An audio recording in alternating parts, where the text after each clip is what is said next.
Is Diego Pavia the best quarterback that Mizzou will face and has faced this season? Very interesting. I think it's true, but I'm not positive that it is. I mean, I would have said coming into the season, and we did. I mean, we played this game. I think we had Diego Pavia reasonably high on our list, but not at the top of it. I can recall, really feeling like Lenora Sellers was about to take this league by storm, and it just hasn't happened. He's a good player. Yeah. And he may be a future pro, but I don't think he's the best quarterback on the schedule based on what we've seen from him this year. Jalen Daniels, dynamic player. I don't think he matches up to the man we're talking about today, Pavia, or, Ty Simpson has honestly been really impressive with the season that he's had, and I would say has risen up the ranks for me. I just didn't know what to make of him coming into the season, but his combination of explosive plays, putting up the numbers and limiting mistakes, just one interception, 18 touchdowns on the season. The numbers are there. I saw with my own eyes some of the throws that he made to ensure Alabama won that football game over Missouri. I think Ty Simpson's probably the best passer on the schedule, Andy. I don't know if he's the best quarterback because Diego Pavia is dynamic in what he brings to the table. I think he's the most unique. Diego Pavia is. Well, that's for sure, if that's the qualifier. The enigma of the entire schedule when you're talking about defending quarterbacks. Eli Drinkwitz called him a magician yesterday. I mean, that's a good way to put it. Best, he has a whole lot of tools at his disposal, that's for sure. Are the tools the best that you can have in the SEC when it comes to quarterbacks? Maybe not. You're right. I think Ty Simpson's a better passer. I mean, we could even go to Lenora Sellers still maybe being in that conversation. We kind of jumped the gun on him a little bit. He's having his adversity hill, if you will, and I think he'll come out of it eventually. Don't get me wrong, Taylor Green deserves to be in this conversation at least. He is going to be scary. Yeah, man. That's not a game I'm looking forward to at all against Arkansas. That is a tough quarterback. He has gotten better. Gotten more experienced now, and that will be a very hard test for Mizzou on the road when it eventually comes their way. But Pavia, just slithery and annoying. I think Bill Connolly has used that word before when describing Pavia. He's an annoying quarterback.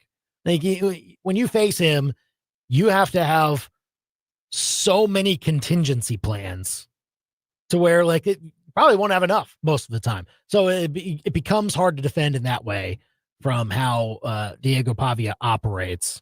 Best quarterback, maybe not, but it is still a very interesting test for how Mizzou will play him this time around. And even compared to last time where, look, he leaked out a few times, maybe wasn't the best passer when he came to Columbia last year, but I think he's gotten a lot better in that area. Yeah, I think so. I mean, and I don't want to limit him because I feel like there's danger in this conversation of being the best quarterback. Well, Ty Simpson can really throw the football. Pavia's thing is cute. No. This isn't like a way to diminish Diego Pavia to say, oh, he's a nice little runner. Because I feel like part of the way that we approached that Jaden Daniels game a couple of years ago was nice that was runner.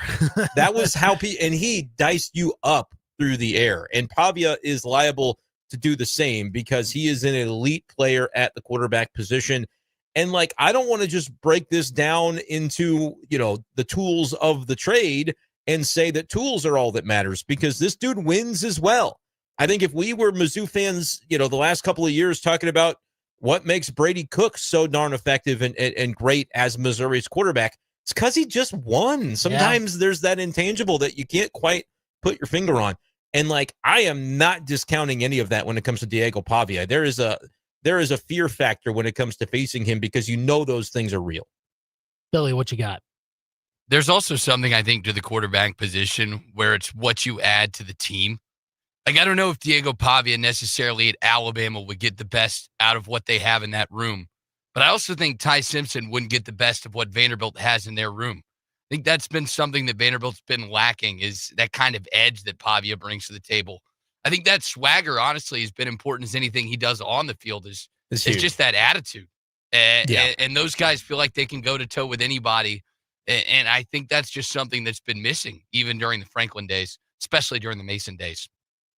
Clark Lee leans into it too, right? Where this week he says, people are kind of have that expectation of Vanderbilt's going to stay in the Vanderbilt corner and kind of they're going to play their role in this whole grand scheme of what the SEC hierarchy looks like. And it's not that way anymore. And he doesn't care who doesn't like it, and he doesn't, he allows for, there's credit to this with Clark Lee for allowing Diego Pavia to just kind of do his thing. Cause there's some brash, there are other coaches that would, imagine, I'm trying to imagine and again, he was fired rightfully, Deshaun Foster from UCLA, but the way he was trying to micromanage situations out there, this Clark Lee has a feel for what, what's giving this team and this whole program energy. And it's everything that Diego Pavia does. So when he tells Paul Feinbaum, we're coming for the national championship in July, that's just part of the package, and it works for what Vanderbilt's doing.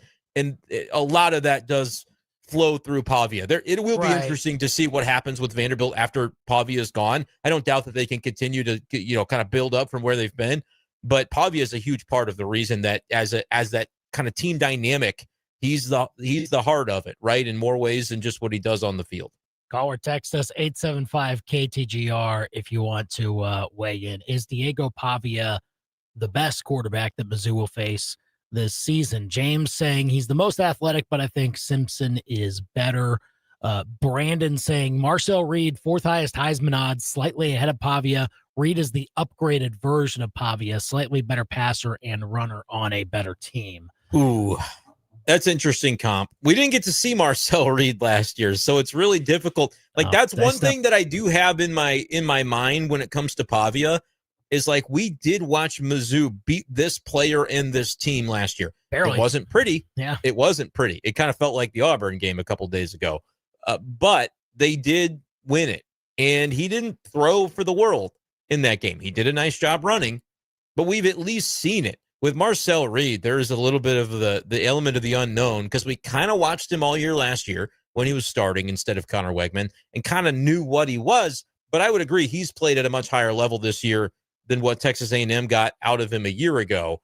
But I think Pavia is doing the same thing. So I don't think we can just look at last year's Pavia game and say, oh, we know what to do with this guy. I think it helps. It gives you a leg up. It gives you that experience to lean on. But I don't think it's the whole picture.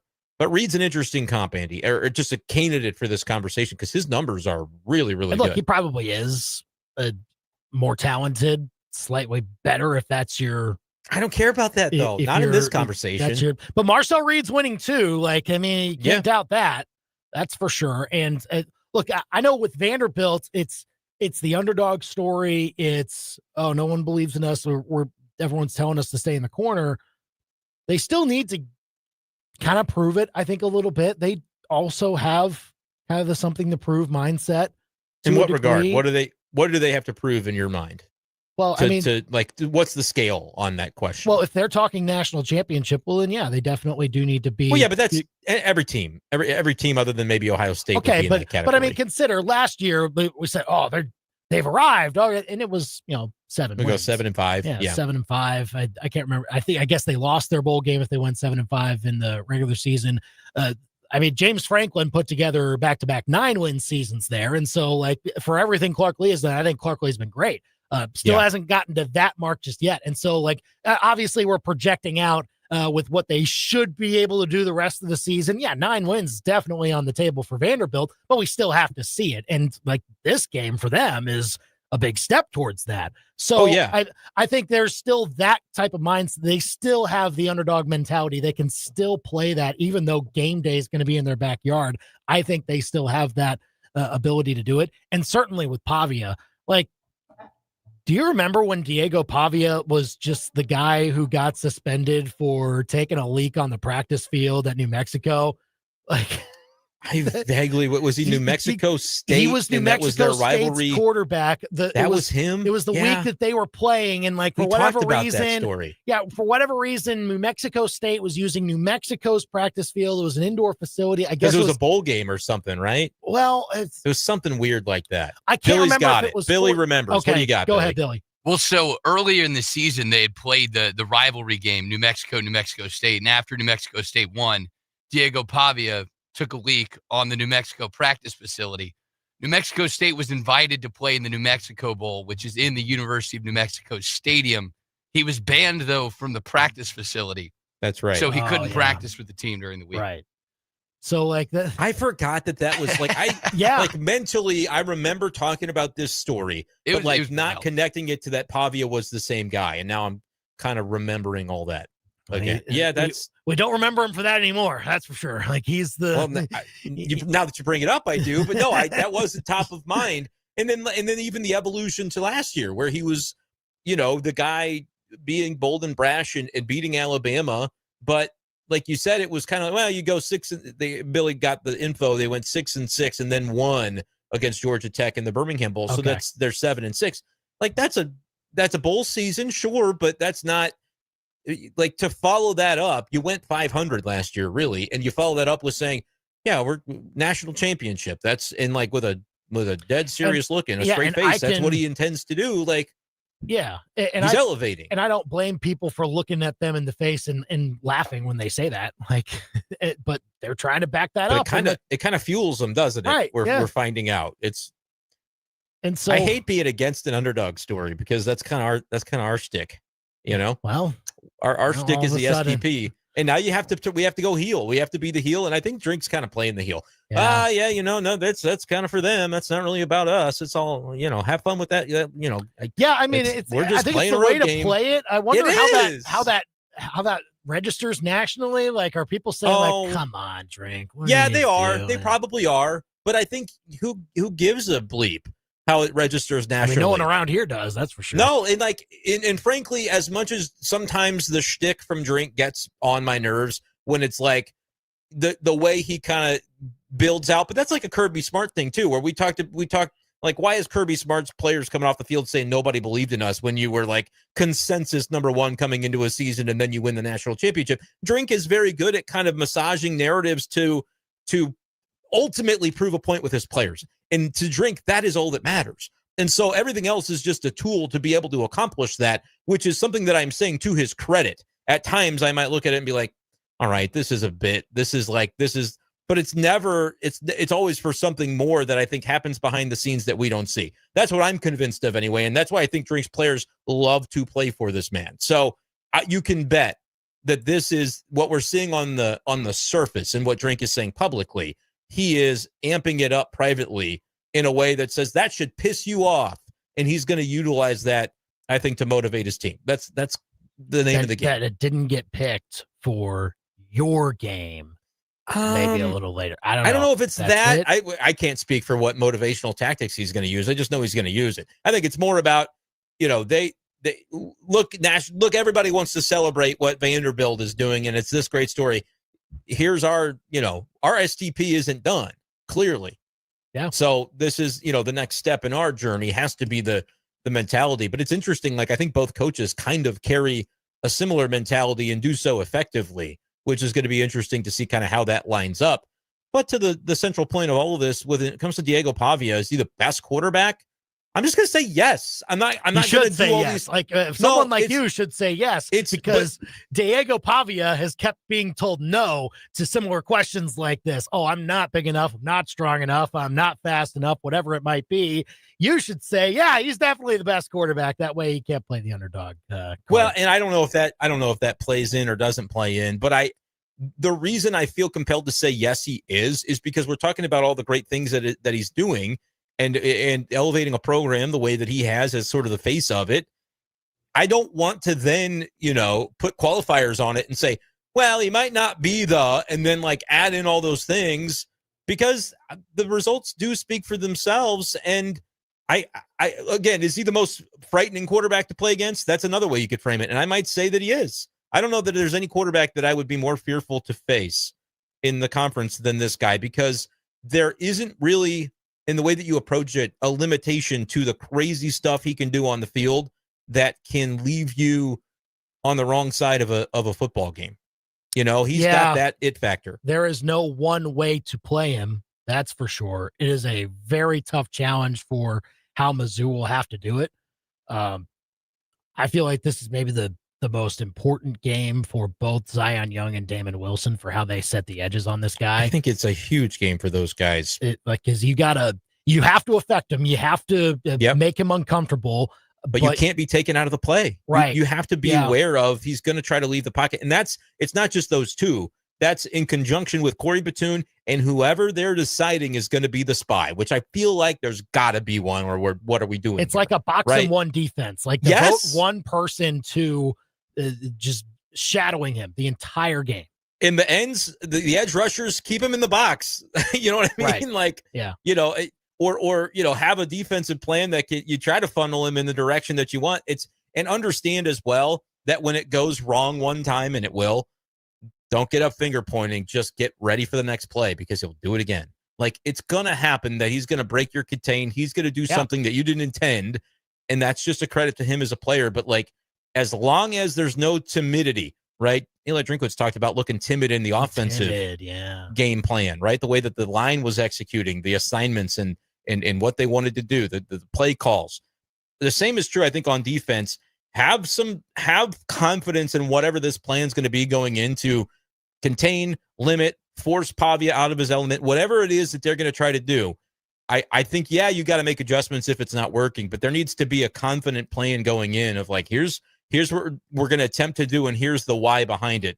And everybody on that defense, I think, needs to understand it, because if you've got a couple of guys playing a rogue agent where they're going to try to do something that's outside the scheme, outside the game plan, having their eyes deceive them, you're going to have to be careful about that this week.